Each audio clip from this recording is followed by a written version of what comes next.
Hey guys, how's it going? Mega Gears here. So it's been a while since I did a review video. I guess it's been about like a month almost. Yeah, something like that. So I finished Star-Lord's Marvel Presents trade. It's actually just called Star-Lord, the Guardian of the Galaxy. But it collects basically all the Star-Lord issues from like Marvel Presents and the mini-series. It was actually 3 issues. And the art was really good, really good. But yeah, if you like pulp-styled comics like I do, especially like those old-school pulp-styled sci-fi adventure stories, I'm kind of like in the way of Flash Gordon, I guess, type of deal going on, you'll dig this. If you like Jim Valentino's run of Guardians of the Galaxy, you might also like this, because it's kind of in the same feel. And it's funny because this is one of those things where this is kind of off topic, but kind of relates to what I'm talking about, is that with these stories, they understand Star-Lord is not a A-list superhero, but they still give it the respect and creative talent and effort that they would for a big name title, right? Like X-Men or something. I mean, you had Chris Claremont do 2 Marvel Presents like magazines, I guess, because like some of those issues like are broken up into like 3 parts. They're actually like, some of them are like double-sized issues.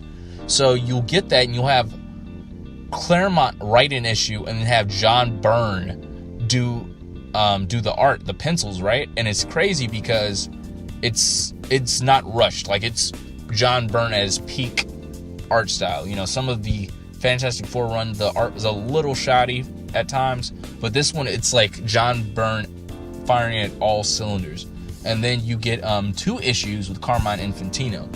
And the thing that's interesting is that if you watch the James Gunn version of the Guardians, they change a lot of his story. They keep some of the things, but they change a lot and mix and match a lot of stuff. So his original origin story, apparently, they keep the thing with his mom dying.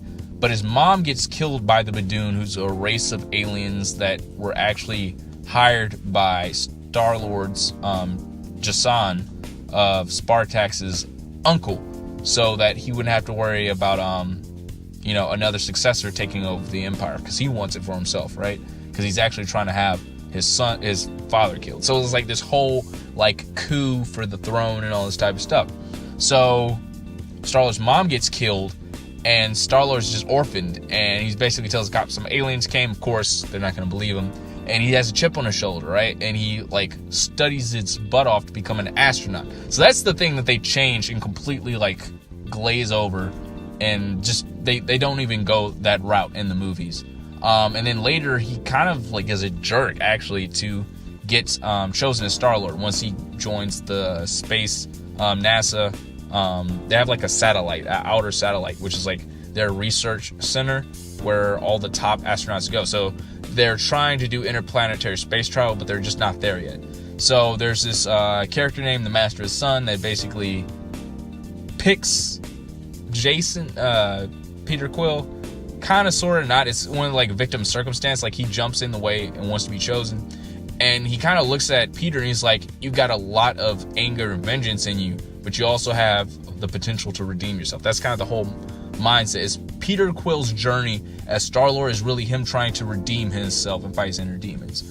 He has a ship named Ship, but she has an artificial intelligence. I'm not going to tell you everything about her, because the cool part is when they reveal that information about her past, and she's able to like morph the shape of the ship. She's even able to create an artificial humanoid body to look like a human cyborg. It's actually a funny moment in there, because like, it's Carmine Infantino's art, so like she looks gorgeous or whatever, like a Raquel Walsh character, and like tries to save Star-Lord because he crash lands on this planet, and there's like this whole thing, and yeah, it's pretty funny how that works out. But it's really cool. If you like sci-fi, pulp, space-based stuff and you want more of that, definitely pick this up. If you're not into certain comics that are in black and white, a lot of it's in black and white. There's a couple issues towards the end when they do the Marvel Comic Presents type stuff towards the end that are in color, and the last 3 issues of that 96 miniseries is in color, but everything else is black and white. So that's the one thing that might turn people off. But other than that, I enjoyed it. It was really dope. I really wish we could get more stuff like that. But yeah, I might just have to constantly go back and get older comics to get those type of stories. But yeah, guys, let me know what you think if this interests you and you want to check it out. Let me know what you thought about it if you happen to pick it up. So yeah, guys, I'll catch you in the next, and take care.